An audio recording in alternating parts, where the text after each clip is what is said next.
Yeah, what it do, everybody? It's your EsseHomie again with another reaction. This one right here, we're gonna do like a little documentary type shit. Y'all know I like to do all types of reactions. This one is a Cambodian gang. They went to war with the Mexican mafia, and they won. That's what it says, the Tiny Rascal gang.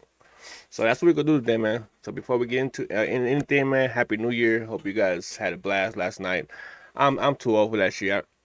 To me, another year, just another damn day, bro. It's just a repeat. Cycle of the world, man, just repeat. So it's nothing special to me. I just go to sleep and wake up the next day and it's nothing special happens. So it's just another damn day to me.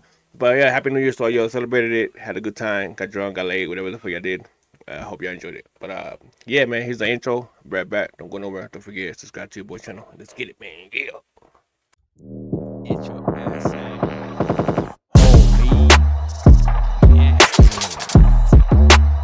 Alright, man. So we're gonna do this little docu about the Cambodian gang that went head to head with the Mexican mafia and won, the Tiny Rascals gang. So yeah, that's what we gonna do, man. I hope y'all hit the subscribe and let's get into it. New year, more videos for me to put out. So I'm gonna try to be more active this year. Let's get it, man. Well, never heard about. A war between refugee kids. Cambodian inmate kept his head low as a circle of Sureños whispered green light around him, and his face stayed calm like someone who already knew danger well. The moment stretched tight while nobody moved fast, and the whole tier watched for the first hit that never came yet. This was not random because something old was floating in that room. This tension came from a war most people never heard about. A war between refugee kids shaped by trauma and the strongest prison network in California. This is the story of the Tiny Rascal Gang. The story starts in Cambodia, where the Khmer Rouge ran the country with brutal force, while nearly 2 million people died during a... Now that I've been doing a lot of reactions to music all around the world, Khmer, Cambodia, the people that made it really, really big to me was Vanda. He always had that song repping Khmer, and the Cambodia's very own, man. Genocide that crushed families and broke entire villages. Parents carried memories of mass graves, while children carried memories of running from soldiers before they were old enough to understand anything clearly.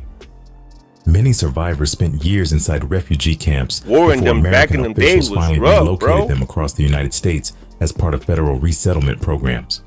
Long Beach became the largest landing spot because it offered cheaper housing and available social services during the early years of the Cambodian migration. Families arrived with deep trauma while they carried almost nothing besides old scars and new fear, because the danger they escaped still lived in their minds. Language barriers made daily life confusing, while parents struggled to find stable work or communicate with the local authorities. Many families were separated during the war and never fully reunited after reaching America. Kids found themselves translating paperwork for adults who barely understood the country. Eastside Long Beach was already tough because Latino sets controlled most streets near Anaheim Street and Cherry Avenue. While turf lines were drawn clearly in that era, Cambodian youth entered schools where social tensions were already high, and they were often bullied or isolated because they looked different and spoke little English. The early spark came from one school incident involving a Cambodian student named Chang Lee, who was reportedly robbed by an Eastside Longo member during the early 80s. That robbery added to a long list of beatings that Cambodian kids face regularly around Poly High School. That shit happens to everybody that comes fresh from another country, man. You can't just say, it happened to them only. No, it happens to the blacks when they did the first, interracial shit back in them days. It happened to the Mexicans. It happened to the Filipinos. It happened to the anybody that didn't speak English, man. They got bullied and picked on, bro. So, that's the way that the world was, and the world is always gonna be like that unless we put a stop to it. But I don't see that happening anytime soon. And other Eastside campuses. Groups of Latino teens would corner them in hallways or outside convenience stores, while nobody stepped in to help. Cambodian youth eventually realized help was not coming from teachers or adults because many parents were too traumatized or unfamiliar with American systems to intervene. They don't get paid enough for that. Kids started watching each other's backs because they understood they had only themselves on the front line. A small crew of young Cambodian boys began hanging together after school, and someone jokingly called them tiny rascals because they were smaller than their rivals, but always moved together, causing trouble when pushed. The name stuck because it captured their energy and their frustration perfectly.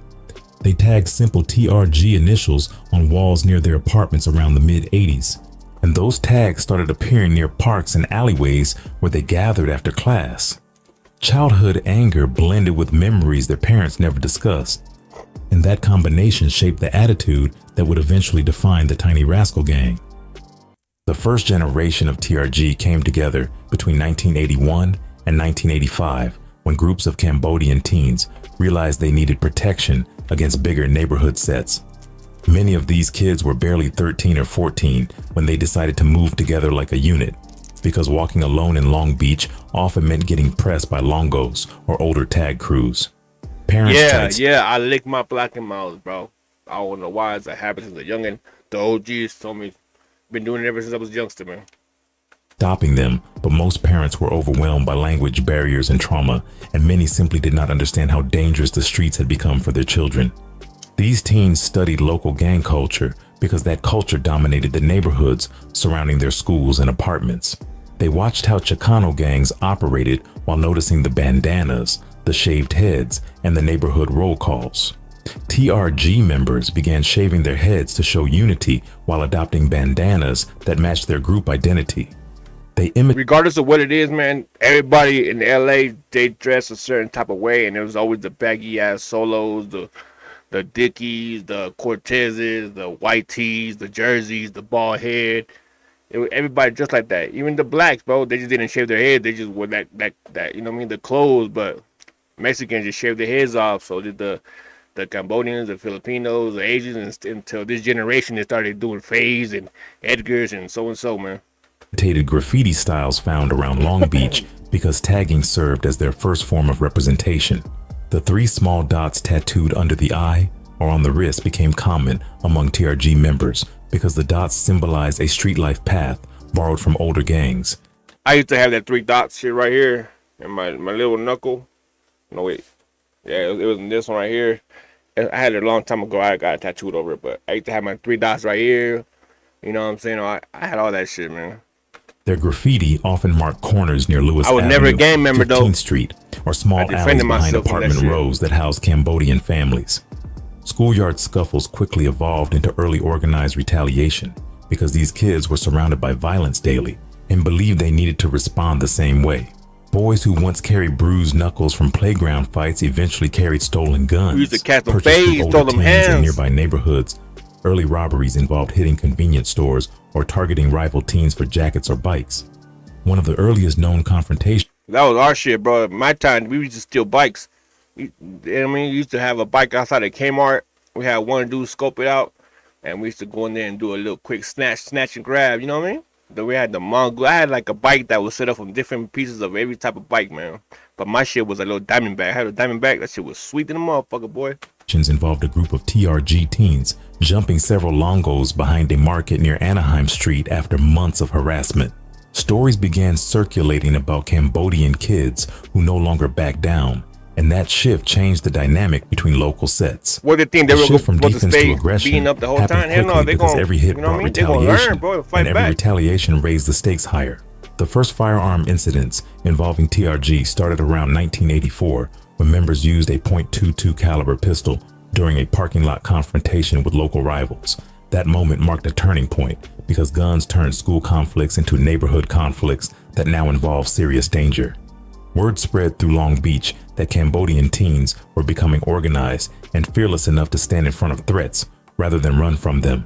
Some kids lost their lives during these early years, while others carried scars from knife fights or drive-by attempts. Their identity grew from a survival instinct shaped by war memories their families carried silently. Many TRG youths grew up hearing stories about soldiers, executions, and escapes across jungle borders. Those memories gave them a mindset that felt different from other local sets because violence was not new to them emotionally. They carried a sense of fearlessness because danger felt familiar rather than shocking. Older gang members noted that TRG moved like kids who understood life or death early, and that attitude helped the group build a strong identity quickly. By 1985, the Tiny Rascal Gang was no longer just a small group of boys watching each other's backs.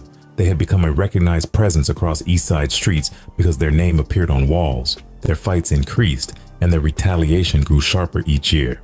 the transformation from refugees into street soldiers had begun, and Long Beach would soon feel the weight of a new force rising quietly inside its neighborhoods. Long Beach streets carried heavy tension once the Cambodian kids got organized, because Anaheim Street quickly became the line that separated neighborhoods and controlled where people walked every day. Eastside Longos controlled most blocks running across Anaheim toward Cherry Avenue, and they used those corners to check anyone who looked unfamiliar. Cambodian families moved into apartment rows near Lewis Avenue and Gaviota Avenue in growing numbers during the mid-80s, which created a shift that Longos noticed immediately. Many Longos felt threatened because they saw Cambodian youth moving together through side streets, and they feared these kids would change the balance in Eastside neighborhoods. Every crossing near Anaheim Street turned into a test because both sides understood that territory mattered heavily inside Long Beach.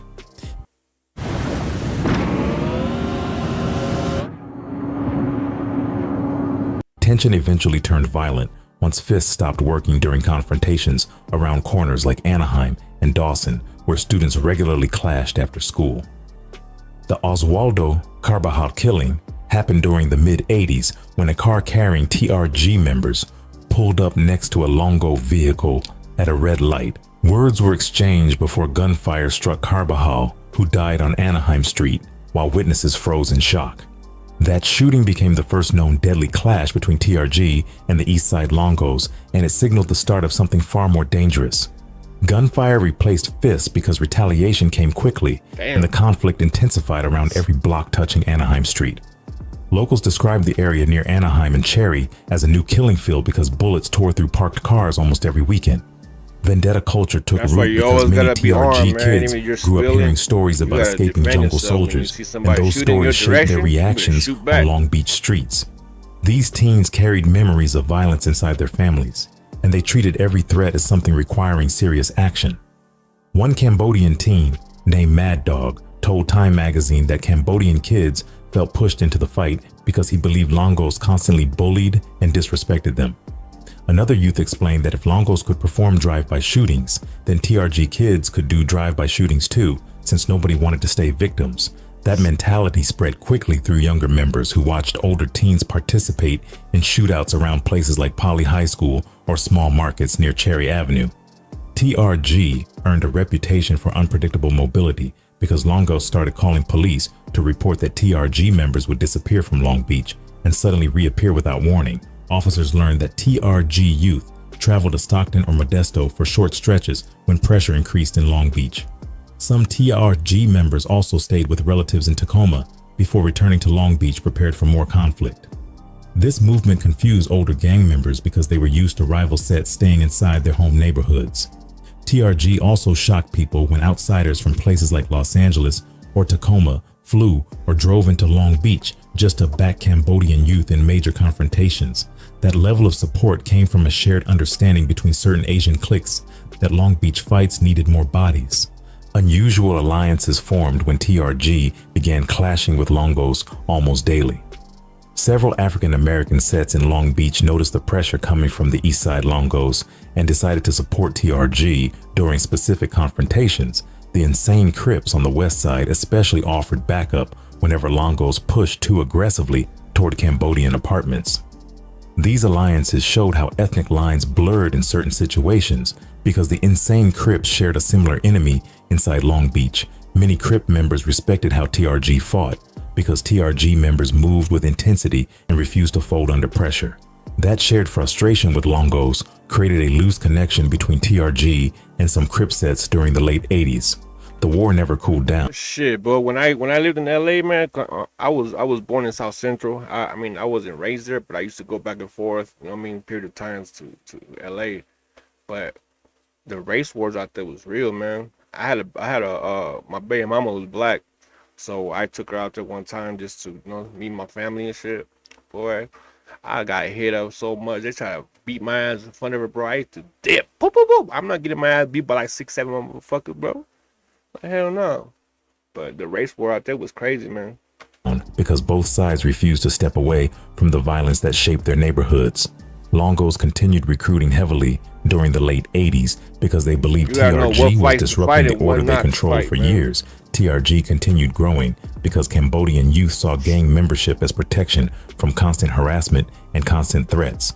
Every funeral raised emotions because parents were terrified and exhausted after escaping war to watch their children get pulled into another dangerous world. Cambodian parents begged kids to stop fighting, but those kids felt locked into a cycle that had already drawn too much blood. Longos felt obligated to protect their reputation and territory, which kept retaliation going strong. Reinforcements came from multiple states because TRG had family connections stretching across California and the Pacific Northwest. Whenever pressure grew heavy on Long Beach streets, Cambodian youth traveled in groups from cities like Stockton, Fresno, and Tacoma to support TRG members. Police documented these sudden surges in Cambodian gang presence during several summers. When violence peaked heavily, Longos responded with increased numbers because their older members wanted to maintain control while protecting younger members who were being targeted by TRG retaliations. These numbers pushed violence from small skirmishes into larger coordinated attacks that forced police departments to create specific units to track the battles. As the late 80s approached, Long Beach witnessed more shootouts around parking lots near Anaheim Street and East Side schools. Because TRG confidence kept increasing, Longos responded by patrolling pockets of their territory more aggressively, which often sparked fights near liquor stores and residential blocks. Gunfire became almost normal because both groups focused on scoring points during clashes that locals remembered years later. News reports showed rising violence, and community leaders asked for intervention, but the cycle had grown too personal. Violence and community leaders asked for intervention, but the cycle had grown too personal for either side to let go. Parents watched their children slide deeper into the street world that grew louder each year. Cambodian mothers who survived Khmer Rouge camps cried when their sons arrived home bruised or stitched from fights outside Poly High School. Latino families feared for their sons when rumors of TRG presence spread across Eastside parks. Both communities sat inside apartments praying their kids would return safely each night, fear-filled living rooms at night during those years because nobody knew when the next retaliation would hit another corner. The conflict between TRG and Eastside Longos shaped the identity of TRG because the group learned to fight without hesitation. These years built the reputation. Hell yeah, man. When you're a youngster, back in them days, man, in the 80s, 90s, you had to fight, bro. You didn't have to worry about getting shot. You didn't have to worry about any of that, man. If you were to catch a fair one with somebody, you either whoop their ass or you get your ass whooped, but you didn't have to worry about getting unalive. Because nowadays, you can't even do that no more, man. So back then, you had to learn how to fight. Because you wasn't going to make it if you didn't know how to fight, man. Especially me, I'm from Vegas. I was raised in Vegas. Vegas is like almost like LA, basically. Because everything that's in California, they moved to Vegas. All the gangs that were in California, they were in Vegas. Where I lived, man, I met people from Pomona. I met people from White Fence, 18th Street, some Tiny Rascals, some MS. Every gang that's in California is in Vegas too, man. So that followed TRG into later conflicts with rival Asian gangs and eventually caught the attention of the Mexican mafia. Long Beach had become ground zero for a feud that grew stronger with every bullet and every confrontation. The city carried the scars of these battles as graffiti-covered walls near Temple Avenue and Gaviota Avenue, while families tried to understand how refugee kids became street soldiers inside their new home. The war continued building towards something larger and much more dangerous as the early 90s approached. TRG kept growing through the late 80s because those Cambodian kids learned quickly that numbers mattered whenever rival sets pushed pressure across East Side blocks. Their small groups slowly turned into cliques with names, rules, and their own style. One clique called itself LRG, which meant Lady Rascals, and these were girls who moved with the boys and held weight inside the group. The presence of girls made TRG feel different from many older gangs because they acted like a co-ed unit rather than a separated that's dope, man. structure. They had the female version of the Rascals, dog. You don't see that in gangs and any other gangs, bro. Like Mexican gangs, the females are just females, you know what I mean? They're part of the gang, but these dudes had the Lady Rascals, bro. Shit. That opened the door for more non-Cambodian youth who started joining once they noticed TRG fighting hard and holding corners around Anaheim Street. Expansion beyond Cambodians happened slowly because kids from Vietnam, Laos, Thailand, and even a few Pacific Islander teens started hanging with TRG sets around the early 90s.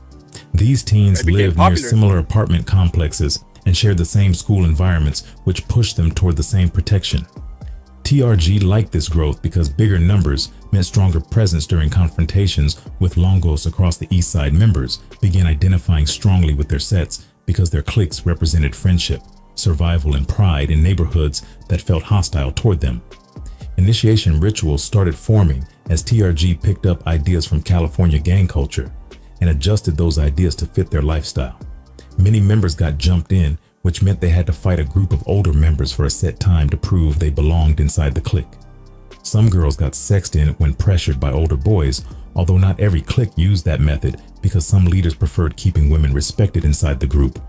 A few teens with strong reputations got walked in without beatings because their actions already showed loyalty or skill. Oh shit. These rituals helped create structure inside TRG because members respected people who earned their place rather than floated inside casually. TRG understood the streets better each year, which shaped their involvement in more strategic crimes as the early 90s approached. Car theft rings became a major source of income when younger members learned how to steal Hondas and Toyotas within minutes. They stripped the cars or sold them to chop shops in cities like Westminster or Garden Grove. TRG also pressured Cambodian store owners to pay protection money around markets near Anaheim Street. Business owners rarely reported extortion because many were scared or traumatized and feared retaliation if they talked to police. TRG members sometimes kept notebooks listing stores they controlled and amounts collected during each week. Home invasions started appearing more often inside TRG activity because they understood that many Asian families kept cash inside their homes rather than banks. Members scouted houses with loose security, then moved in quickly during nighttime hours to steal valuables. Police reports during these years show rising numbers of violent robberies involving Asian victims in Long Beach and surrounding areas. TRG gained discipline as they practiced coordinated robberies that required planning rather than random violence. This level of structure was unusual for such a young gang, which alerted law enforcement officials to the skill and seriousness of TRG operations. TRG slowly became more organized because cliques communicated with each other across cities while maintaining loyalty to the overall identity. See, that's kind of like how should I say it? Doing licks like that with a group of people, you get safety in numbers, but at the same time, man, it's like a downfall because if one of them gets caught up, man, I don't care what anybody said, but the weakest link is gonna talk, man. So you can have all those people, then you gotta split that shit. Every time I did my thing when I was younger, man, I did everything solo. I did everything that I ever did in my life growing up to survive. I did that shit by myself, man. I didn't have to worry about no co-defendant, splitting this shit with nobody. You know what I mean? All the danger I took it all by myself, man. Cause I was like, man, seeing people getting locked up because of the people that's telling on them, I learned how to do that shit by myself. Rules formed naturally around respect, retaliation, and representation because those values shaped survival inside Long Beach. By the early 90s, TRG was no longer just a group of Cambodian kids fighting school bullies. They were becoming one of the largest Asian American street organizations in the United States, with a reputation strong enough to draw attention from powerful forces watching from prison cells across California. The Mexican Mafia, known as La M, controlled much of Southern California's gang landscape long before TRG arrived on the scene. La M operated mainly from California prisons, where high-ranking members directed street activity through letters, visits, and coded messages. Their soldiers on the streets were Sureño, who represented Hispanic neighborhoods stretching from San Diego to Los Angeles. Sureño gangs paid taxes to La M, which kept the system functioning smoothly because money flowed upward while protection flowed downward. Unity was demanded, and punishment came fast whenever a set refused to follow these rules. Respect toward La M was mandatory because they controlled who lived peacefully on the streets and who faced violent consequences. La M used strict rules to maintain control, which required all Sureño sets to avoid internal conflict while focusing their energy on protecting Latino turf. Any crew refusing to pay taxes or showing disrespect risked harsh retaliation. The Mexican Mafia enforced discipline by ordering hits on individuals or entire gangs whenever defined. See, and that right there is crazy, man, because you got people that are locked up for life. They ain't never coming home. Ain't never going to see daylight again. Ain't never going to get some kitty cat. Those people are giving out orders for people that get locked up for like 2 years tops. They make them do a hit and turn around and get life, man. People like that are dangerous, man, because they don't give a fuck about your future, your family life, or about your life or anything. All they care about is giving them money, doing what they say, or not. Taken out like that. That's crazy. And disappeared. Their orders reached jails, prisons, and neighborhoods quickly because Sureños understood the power La M possessed across multiple institutions. California's prison system centered La M at the top, and every gang connected to the Sureño umbrella followed their commands without hesitation. TRG eventually came onto La M's radar because their battles with the Eastside Longos resulted in too many Sureño funerals. During the early 90s, Longos were one of the major Latino sets inside Long Beach, and their losses angered high-ranking Sureño members. TRG also refused to pay taxes because they were not connected culturally or politically to any Latino organization. They moved independently, which La M considered insulting because independent gangs disrupted the established system. Another issue came from TRG's alliances with certain black crews, especially the Insane Crips, who helped them during fights against Longos. La M disliked any group aligning with rivals of Hispanic sets because alliances changed power structures inside neighborhoods. By the early 90s, prison leaders began discussing TRG frequently because multiple Sureño members reported ongoing conflicts during letters and visits. Complaints about Cambodian youth moving aggressively across Long Beach reached La M's leadership, who saw this situation as a serious threat. TRG's mobility also bothered them because members disappeared to cities like Stockton or Tacoma, then returned when ready for more action.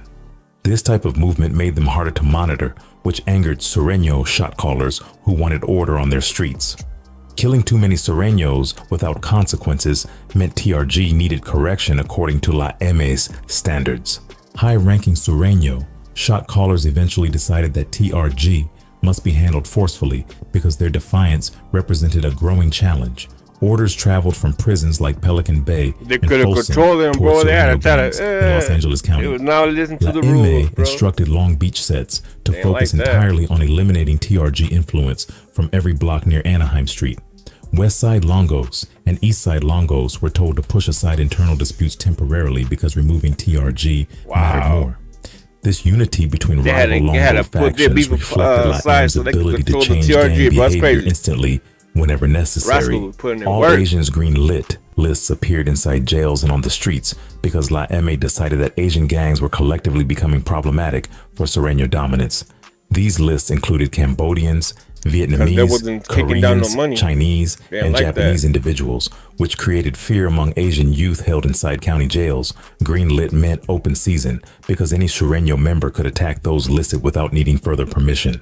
Multiple reports from the early 90s describe Asian inmates being stabbed or beaten inside LA County jail modules due to these green light orders.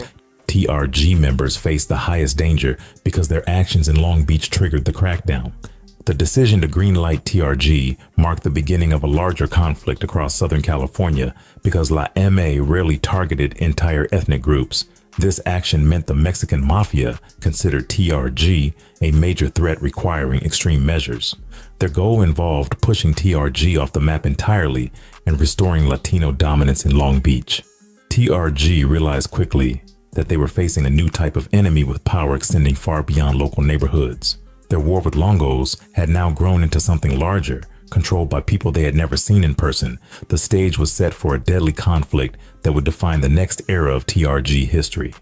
A green light inside California gang culture meant kill-on-sight authorization that carried serious consequences for anyone involved. This order was not symbolic because it allowed any soldier to attack instantly without waiting for approval.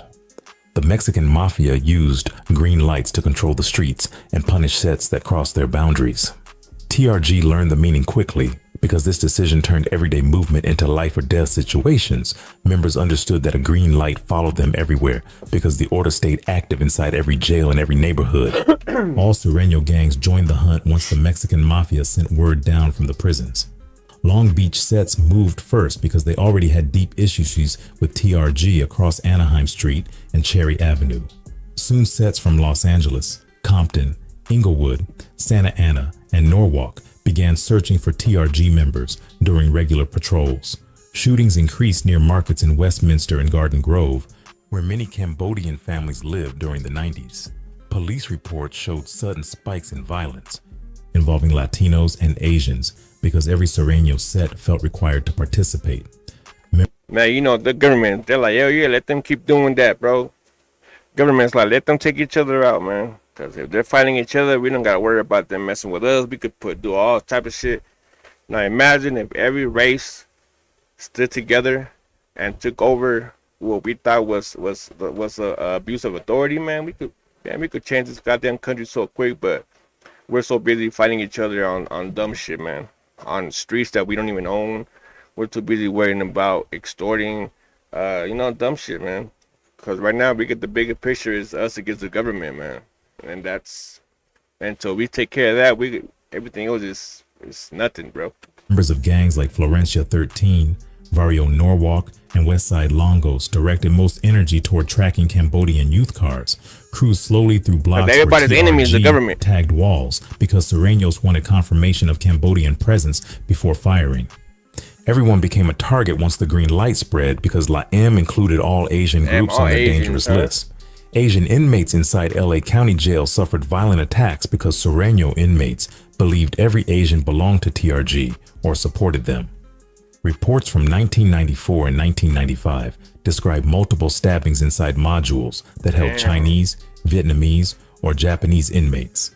Innocent non-gang Asians were attacked on the streets because Serenos mistook them for Cambodian members of TRG family. Can you imagine all the people that got hurt because they thought they were in the gang, which they weren't, and that happened to them? Man, they're gonna turn around and be like, man, if they did this to me because they thought I was in something, man, I'm gonna join this shit now. So whoever wasn't involved in the gang after that shit, they're gonna be in the gang now. They're like, yeah, we gonna get back for that. In Westminster and Garden Grove became afraid because children risked violence simply walking to school. La M's 1997 list included Japanese, Chinese, Cambodians, and Vietnamese, which created widespread fear across multiple communities. Many people tried staying inside after sunset because they feared being mistaken for TRG members. TRG refused to fold because surrender did not match their mindset during the 90s. They rejected every attempt to force cooperation because they never planned to pay tribute or accept outside control. Older TRG members bragged about never bowing to any group inside California because they believed nobody controlled their movement. Some members said they survived real war overseas, which made them confident in street battles. Their refusal to cooperate frustrated the Mexican mafia because most small gangs folded quickly under that type of pressure. TRG built a reputation for stubborn resistance, which shocked many older Sereno leaders who expected immediate submission. TRG grew more organized because survival required discipline once the green light spread across Southern California. Members began studying old military tactics and turned those ideas into simple handbooks that younger members followed closely. These manuals taught communication techniques, street formations, and escape plans during fast-moving fights. TRG cliques across Stockton, Modesto, and Tacoma shared information with Long Beach sets, so everyone stayed prepared. War-style planning became routine during the mid-90s because TRG felt hunted constantly by larger gangs. Members stored weapons in apartments controlled by trusted families because they needed quick access during emergencies. Police recovered semi-automatic rifles, sawed-off shotguns, and boxes of stolen ammunition during raids connected to TRG. Rumors spread among officers that TRG had access to explosives, although these claims were never proven in official reports. The rumor existed because TRG moved aggressively and displayed unusual coordination that surprised law enforcement agencies. The mid-90s period became one of the most dangerous eras for TRG because they faced pressure from dozens of Latino gangs working under a unified mission. Yet the group refused to scatter or dissolve because they trusted their alliances, organization, and experience. Their determination to survive kept the conflict active across several counties, while communities watched violence spread from Long Beach to places like Garden Grove and Westminster. This green light shaped the future of TRG and prepared them for the long war that followed across prisons and neighborhoods in California. The street war years began heavy once TRG and the Sureño sets locked into nonstop violence across Long Beach and surrounding cities. Ambushes became common because TRG and Sureños moved in multi-car groups that hunted each other through nighttime streets. Cars rolled slowly along Anaheim Street while shooters leaned from windows waiting for movement near alleys or apartments. Retaliation hits happened quickly since each shooting demanded another answer from whichever side took the loss. Sureños patrolled neighborhoods where TRG members lived because they wanted to catch Cambodian youth walking home from school or stepping outside for errands. Every block turned dangerous since both groups treated these confrontations seriously. Caravans crowded with shooters became a known tactic during the mid-90s because TRG learned that traveling in numbers increased their survival chances. Sureños responded with caravans of their own, which created long chases through Long Beach streets. Gunfire echoed across South Street, Anaheim Street, and Gaviota Avenue during many nights that people still remember clearly. Police reports documented shootouts involving multiple cars, exchanging rounds while speeding through neighborhoods. Residents learned to drop to the floor whenever loud engines or squealing tires passed their homes. These ambushes created fear because stray bullets struck cars, windows, businesses, and sometimes innocent bystanders. Orange County saw a rise in conflict because TRG cliques operated heavily in Westminster and Garden Grove areas known as Little Saigon. Shootouts broke out near Bolsa Avenue and Brookhurst Street, where Vietnamese shops and cafes lined busy roads. Crowds scattered during gunfire since fights occurred near restaurants or markets filled with families. Many murders barely made the news because victims were Asian or Latino, and local media often overlooked gang violence involving immigrant communities. Some residents refused to speak with reporters because they feared retaliation from TRG or Sureño members. Police struggled to gather information since bystanders stayed silent and families avoided courtrooms. Law enforcement later admitted that several killings in Little Saigon never gained public attention because communities were already overwhelmed with fear. Night markets remained active, but tension hovered near every corner because nobody knew when the next caravan would appear. TRG members visited Little Saigon frequently because they had relatives living throughout the area. Sureños followed those patterns, which created gun battles across parking lots and alleyways during late hours. Even teenagers carrying takeout or groceries risked being mistaken for rival members.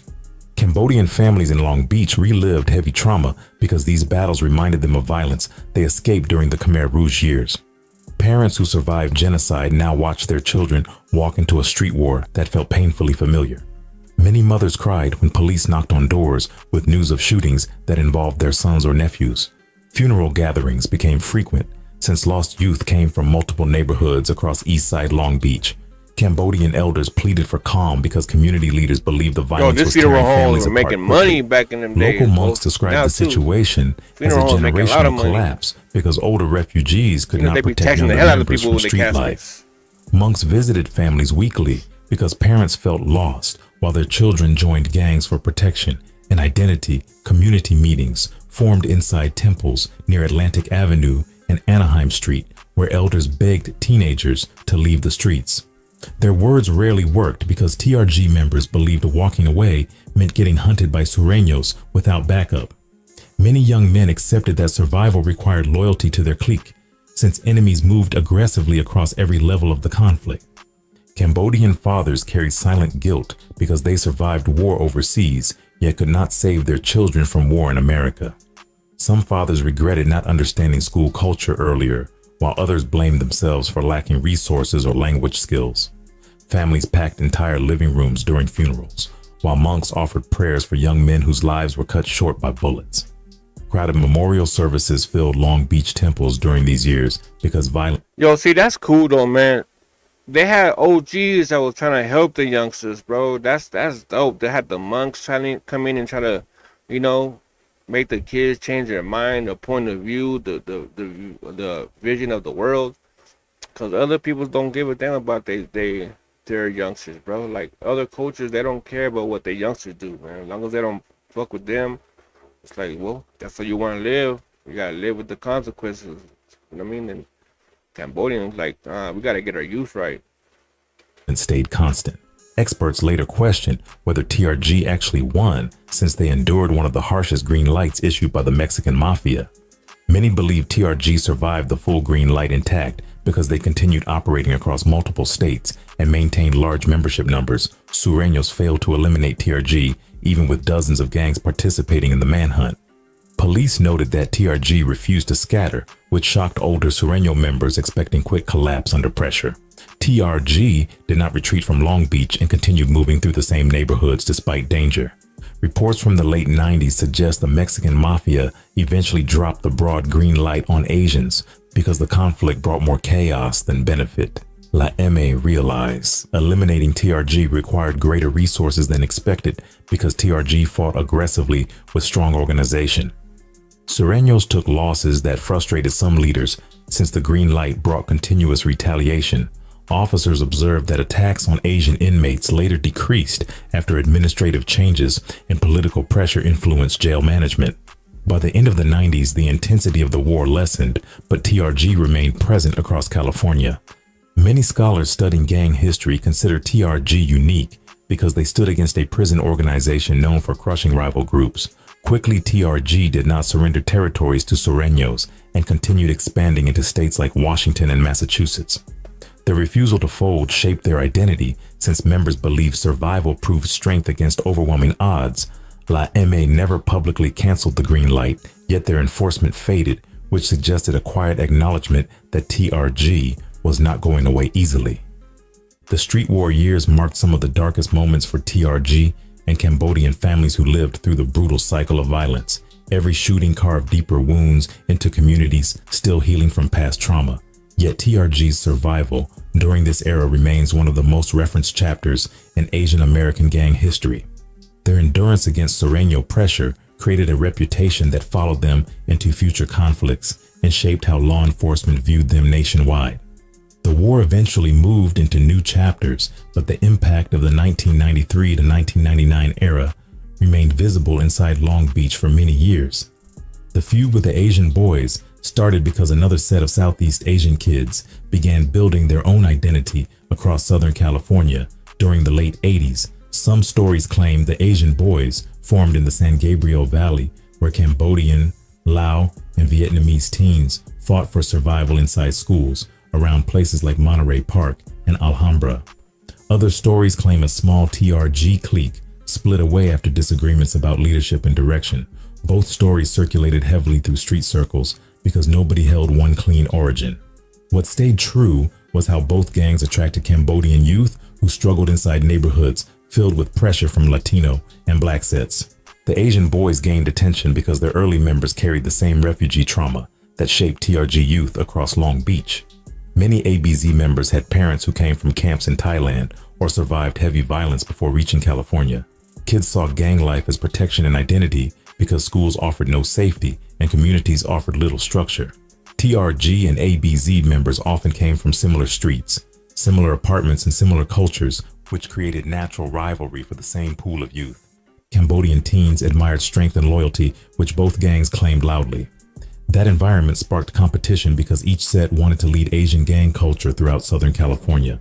The rivalry grew intense because both gangs represented similar backgrounds, yet held different visions for how Asian sets should operate. TRG leaned on Long Beach culture, where survival and retaliation shaped their structure. ABZ formed around San Gabriel Valley ideas, where numbers, influence, and expansion mattered heavily. Both wanted dominance because Asian gangs were becoming larger. During the early 90s, TRG saw themselves as the strongest due to war with Sureños, while Asian boys saw themselves as rising quickly through violence. I think the Asian boys were in that little, what's that shit called? Gangland little series. I don't know if you guys remember that shit. The Gangland had like DVDs. I had all that shit, all the Gangland DVDs, but I think Asian boys was in that. Reputation. Identity mattered because both gangs wanted to protect Cambodian youth while also becoming top leaders among Asian gangsters. This tension created violent clashes because neither set wanted to appear weak. Drive-by battles erupted across Stockton, Fresno, Seattle, and Portland whenever members crossed paths or traveled with allies. TRG and ABZ both expanded into Washington and Oregon, where Cambodian communities grew during the 90s. Shootouts occurred near apartment complexes in Tacoma and parking lots in Seattle, where groups met unexpectedly. Fresno saw heavy conflict because both gangs built strong numbers while controlling several streets. Stockton became one of the most active battlegrounds because both TRG and ABZ operated near Pacific Avenue and Hammer Lane, Lowell. Massachusetts added another chapter because Cambodian families settled there heavily during the 90s. TRG and ABZ carried their feud into that city, which caused multiple shootings across Lowell neighborhoods like Back Central and Lower Highlands. Violence reached disturbing levels when Asian Boys members committed a series of murders across Los Angeles during the mid-90s. Marvin Shy Boy Mercado became one of the most feared ABZ members because he participated in 8 killings across multiple neighborhoods. Mercado and his crew carried out drive-by shootings, executions, and robberies that shocked investigators. One incident involved mistaken identity when ABZ members opened fire on a group of Taiwanese civilians because they believed those victims were rival gang members. The victims had no connections to any gang and died tragically because tensions between TRG and ABZ created overall chaos in Asian communities. Mercado eventually fled to the Philippines, but was captured years later and convicted in Los Angeles for the killings. TRG also had members responsible for severe violence during the 90s. Run Chun became infamous because he participated in multi-state home invasion murders that terrified Asian families across California and Washington. Chun and his associates attacked homes believed to contain cash or valuables, which made them dangerous to several communities. Their spree included robberies in Sacramento and Spokane, where victims were executed during nighttime attacks. The worst case involved the Nguyen family massacre in San Bernardino during 1995, when 5 family members were murdered inside their home. The youngest child survived while wounded, which shocked the public deeply. Law enforcement connected these crimes to TRG involvement after tracking stolen items and identifying suspects through witness statements and forensic evidence. Detectives worked across multiple states because the spree stretched from California to Washington. Investigators followed patterns of similar home invasions and eventually arrested Chun and several accomplices. Court hearings revealed brutal details of the killings and connected them to a network of TRG members participating in violent robberies. These cases demonstrated how the TRG and ABZ feud added pressure that pushed some members toward more extreme actions. Communities suffered because innocent victims were caught inside conflicts that began as internal competition between 2 Cambodian-rooted gangs. Despite their rivalry on the streets, TRG and ABZ often found themselves standing side by side once they entered county jail or state prison. Survival outweighed the feud because Sureños targeted all Asian inmates during the Green Light era. TRG and ABZ dropped their street issues temporarily whenever they faced danger inside crowded modules. Both sets became allies behind bars because the Mexican mafia directed Sureños to attack any Asian group. Members of TRG and ABZ shared food, watched each other's backs, and protected their race during yard time. Survival required unity because Sureños waited for weak moments to strike inside tight jail spaces. Inmates spoke about these alliances years later because former TRG and ABZ members admitted that jail changed priorities quickly. Both sets realized they were brothers culturally, even though their rivalry caused decades of violence across several states. Some inmates even said they respected each other more behind bars because they endured fights with Sureños together. Once members returned to the streets, the rivalry returned, but jail unity created brief moments of peace between 2 powerful Asian gangs. The war within shaped TRG deeply because they balanced external pressure from Sureños while clashing with ABZ members who shared similar history and trauma. The feud between TRG and ABZ left heavy marks across Asian communities in California and beyond during the 1990s. Cambodian, Vietnamese, and Lao families lived through fear because these conflicts created unpredictable violence. Long Beach, Stockton, Fresno, and Seattle carried scars from battles between 2 gangs that began with identity and pride. Both gangs influenced Asian American street culture heavily while shaping how law enforcement understood the growth of Southeast Asian gangs. The war within became one of the most complex chapters in TRG history because it involved loyalty, ethnicity, competition, and survival all at once. TRG expanded beyond California once families began relocating during the early 90s because many Cambodian parents wanted cheaper housing and safer neighborhoods. These moves pushed TRG members toward new cities where older cousins or siblings already lived. Washington State became a major destination because Cambodian communities grew quickly in Tacoma and Seattle. Kids carried TRG identity with them during these relocations because street life followed wherever stress and poverty existed.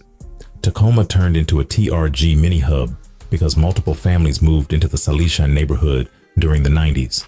Seattle built its own TRG presence near Rainier Valley, where gangs already controlled several blocks.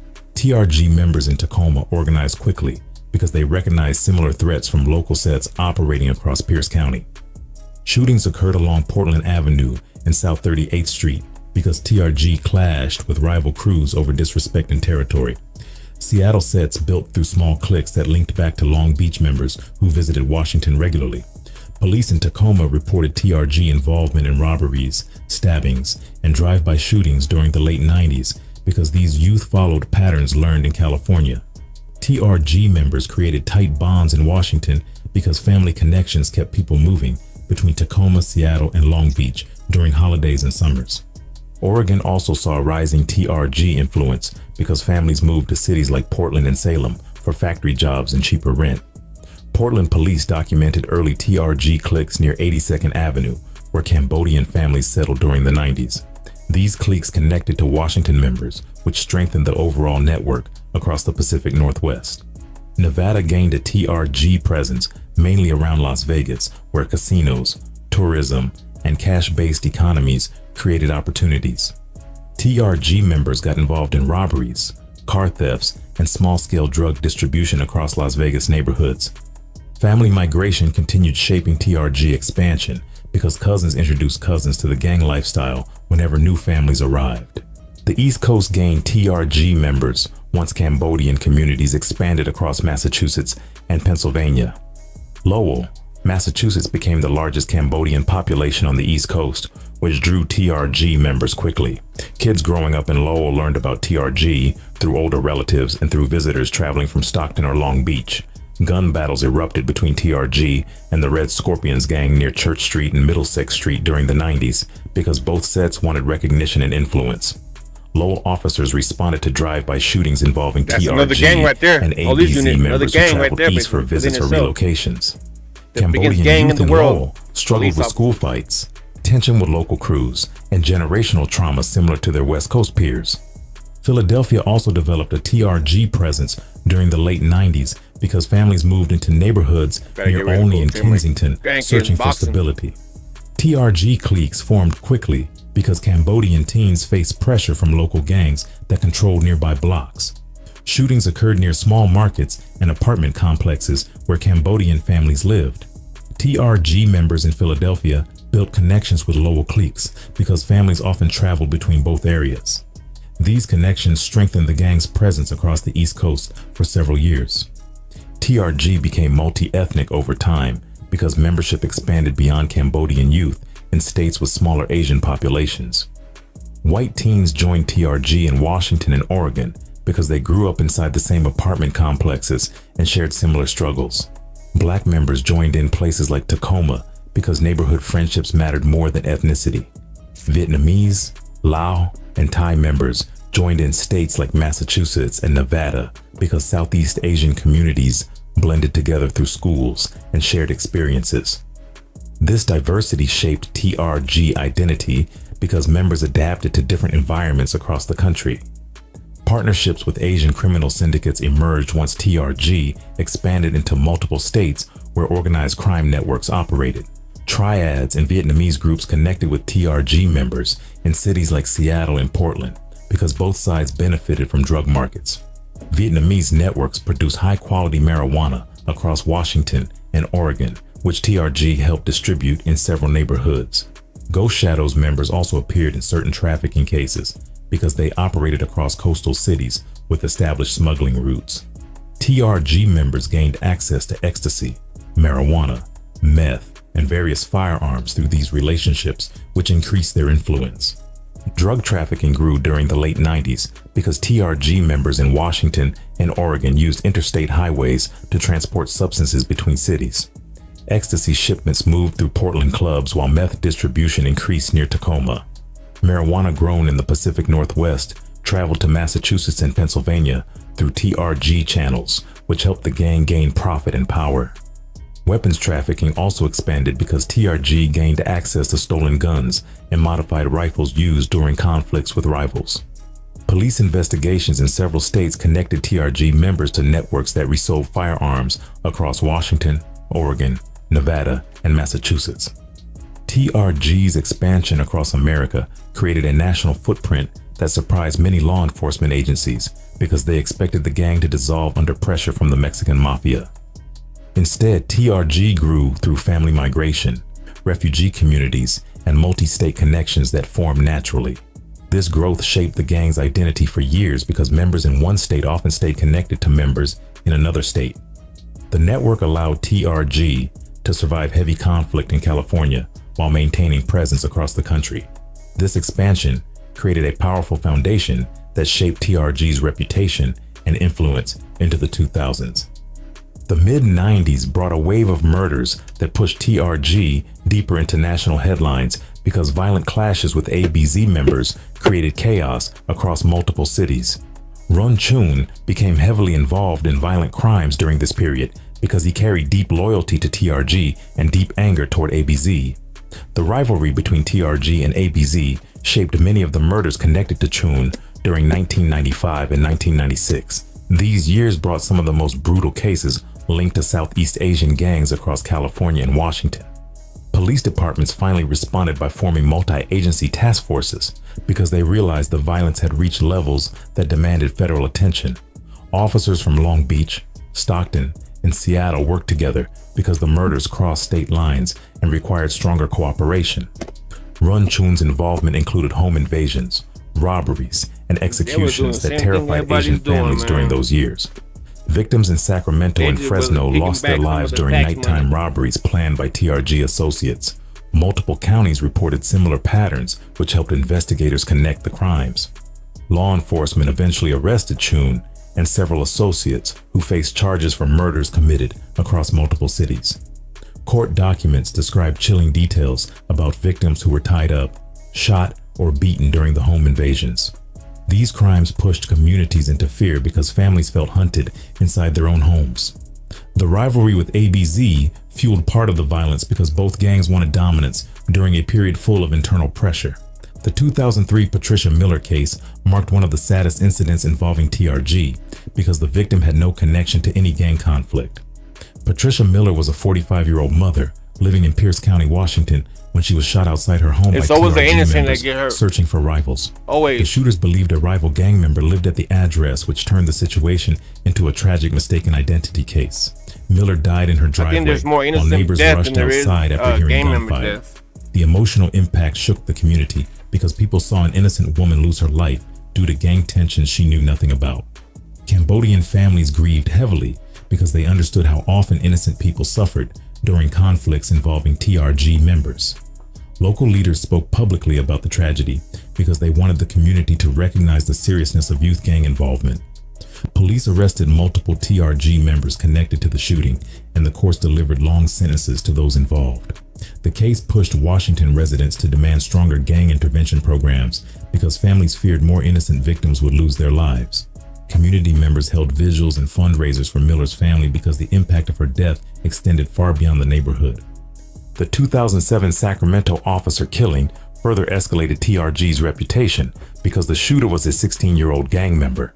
His name was identified as Feng Yang, who fired shots at Sacramento County Sheriff's Deputy Vunguyen during a traffic stop. Yang shot the officer in the head while attempting to escape from the scene. Vunguyen survived, but suffered severe brain injuries, which created massive backlash across local communities. Media outlets across California aired constant updates about the case because the suspect's age and gang affiliation shocked viewers.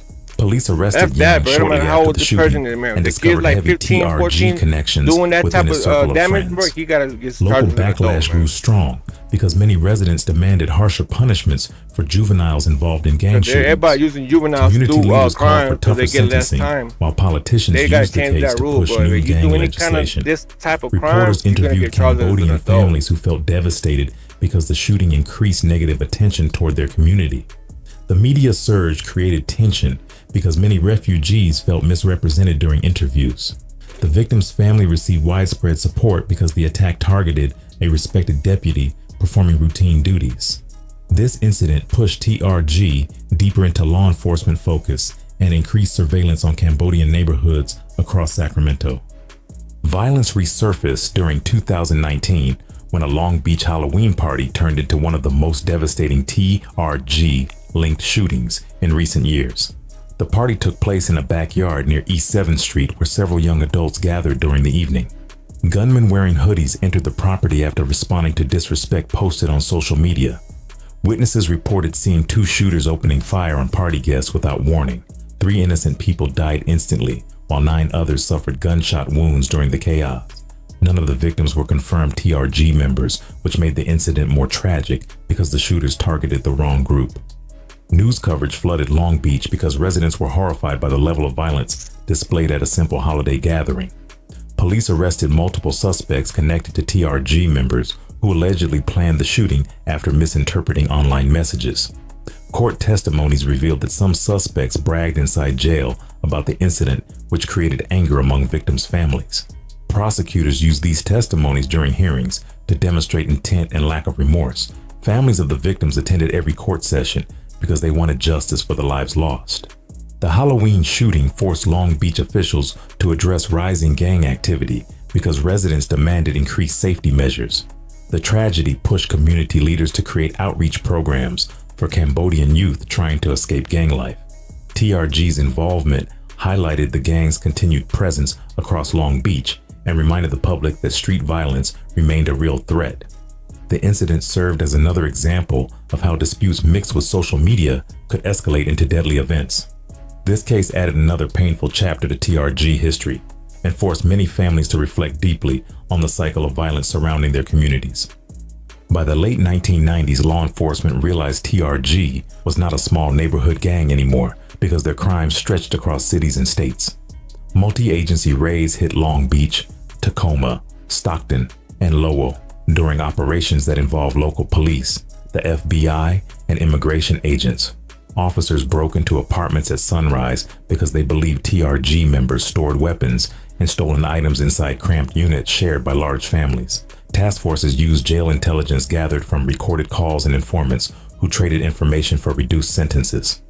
Court documents from that era show how investigators pieced together crimes involving robberies, shootings, and home invasions that crossed multiple states. Judges delivered long sentences because prosecutors argued that TRG operated like an organized criminal group with strong networks. Informants played large roles in these crackdowns because some TRG members feared long prison terms and cooperated to protect themselves. Their statements helped police map cliques across several states and identify leaders responsible for planning violent crimes. Jail intelligence also exposed connections between TRG members and other Asian gangs, which pushed law enforcement to intensify investigations. Officers monitored coded conversations inside prisons because they believed TRG leaders continued directing activities from behind bars. These crackdowns weakened certain sets, but did not eliminate TRG because younger members filled spaces left open by arrests. The deportation pipeline to Cambodia became one of the most devastating consequences for Cambodian American gang members. Immigration laws changed in 1996 when the Illegal Immigration Reform and Immigrant Responsibility Act expanded the types of crimes that triggered deportation. Cambodian refugees who never received full citizenship became eligible for removal once they finished their prison sentences. Hundreds of Cambodian Americans were deported during the early 2000s, including many TRG members who grew up entirely in the United States. These young men arrived in Phnom Penh with no knowledge of Cambodian culture or language because they left the country as infants or small children. Deportees struggled in Cambodia because they felt Americanized and disconnected from local society. Some formed small groups that resembled TRG cliques because they needed support and identity inside a country they barely understood. Nonprofit organizations documented stories of deportees who felt exiled and abandoned because they believed the United States remained their true home. Many faced depression, poverty, and confusion because they lacked family ties in Cambodia. A few deportees committed crimes inside Phnom Penh because they carried American gang culture with them. These small TRG-like groups rarely matched the violence of the American sets, but still attracted attention from local police and international reporters. TRG began fragmenting as the years passed because many leaders were locked up or deported, which created power gaps inside the gang. Sets in Long Beach, Tacoma, and Lowell started operating independently because communication grew weaker after major arrests. Younger members lacked guidance from older leaders, which pushed some cliques into disorganized activity rather than coordinated structure. TRG still existed, but the identity became scattered across states where different groups followed their own rules. Some sets focused on small crimes, while others remained deeply involved in violence and drug distribution. This fragmentation created a complex network rather than a unified gang by the late 2000s. The modern TRG includes second and third generation members who learned gang culture from older relatives or neighborhood influences.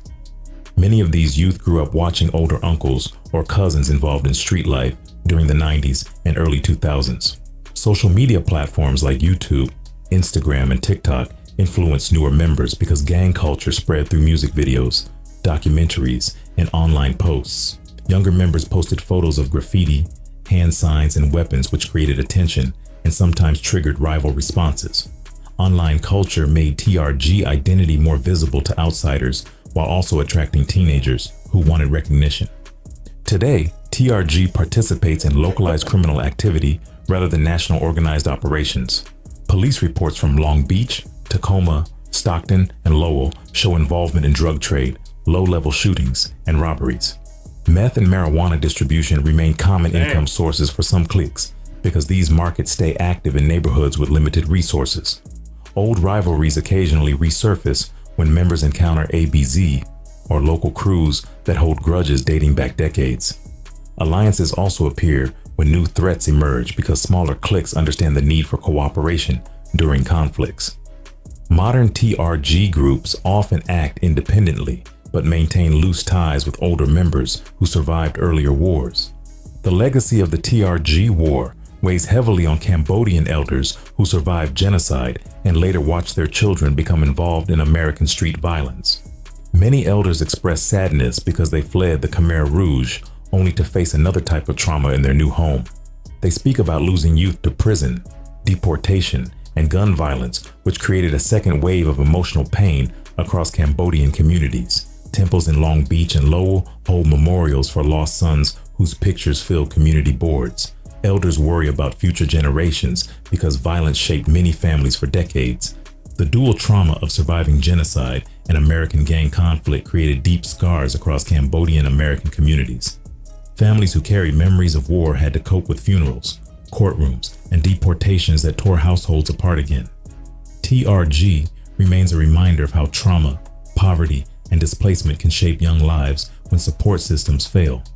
The gang still exists, but its story is now part of a larger history involving survival, conflict, and cultural struggle. The lessons remain heavy because Cambodian communities continue rebuilding while remembering the cost of the wars that shaped their past. TRG came up fighting everybody around them and survived storms that should have wiped them out. Families paid the price while kids got pulled into battles they barely understood. The streets kept turning and the body count kept rising while mothers prayed for peace that never came fast enough. TRG still stands in pieces today because that history never really left the neighborhoods.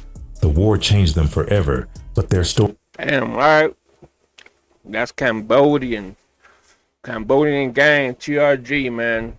They went up against the big M, and they was not going to get treated like little kids, bro. They were not going to play by their rules. They was not going to kick back no tax money.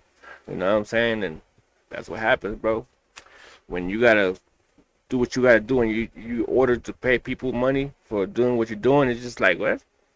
Fuck am I paying this for? Like, hold on, man. But anyways, man, there you guys go. Cambodians hoods, bro. TRG and ABZs. Two of the biggest ones out there right now, man. So shout out to all my Cambodians, to my Asians, Koreans, everybody around the world, man. Whoever watches this video, man, shout out from your EsseHomie. And yeah, let me know what I should do next. It's a new year, so I want to start doing more reactions, more documentary videos. I want to start doing more, man. So if you guys are watching this, let me know what you guys want me to get on to next, and I'll see you on the next one. So then, hope you guys subscribe to the channel. Your homie that I say, I'm out. Peace. One love. Peace. Don't think about leaving without hitting the subscribe button and the like